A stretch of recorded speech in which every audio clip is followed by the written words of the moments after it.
The ghostly figure's words echoed through the corridor, leaving Lily, Sam, and Jake frozen in fear. Midnight was fast approaching, and the weight of the lantern in Jake's hands felt heavier with each passing second. "We have to return the lantern," Lily said, her voice steady despite the panic in her eyes. "But where do we return it?" Sam asked, glancing nervously over his shoulder. The shadows seemed to be closing in around them. The whispers from the lantern grew louder, almost as if it was answering Sam's question. "The cellar! The cellar!" the voices chanted. Jake swallowed hard. "The cellar! Of course, it has to be the creepiest place in the house." Lily grabbed his arm. "We don't have a choice. Let's go." The trio hurried down the twisting corridors, their footsteps echoing ominously. The house seemed alive, shifting and groaning with every step they took. Finally, they found a narrow staircase spiraling down into the darkness. "This must be it," Sam said, gripping the banister. The descent into the cellar felt endless. The air grew colder, and the faint smell of damp earth filled their noses.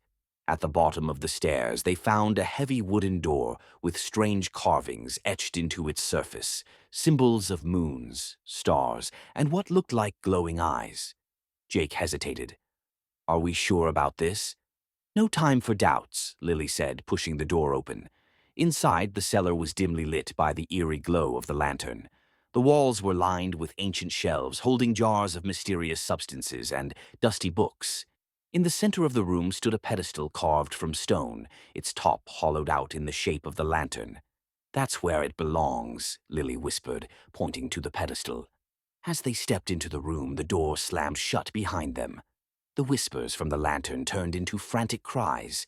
The air around them seemed to swirl, and a shadowy figure materialized in the corner of the room.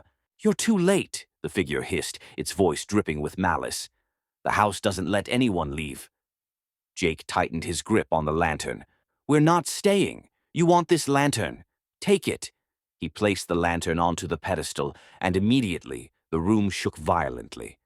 The shadowy figure let out a piercing wail as a blinding light erupted from the lantern. The symbols on the walls began to glow, and the air hummed with energy. The trio shielded their eyes as the light consumed the room. When it faded, the figure was gone, and the cellar was eerily quiet.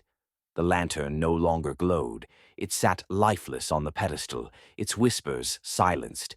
"Did it work?" Sam asked, his voice trembling. Before anyone could answer, the door creaked open, revealing the staircase they had come down. This time it was lit by a warm, golden glow. "I think it's over," Lily said, her voice filled with relief. They climbed the stairs cautiously, half expecting the house to pull another trick. But when they reached the top, they found themselves back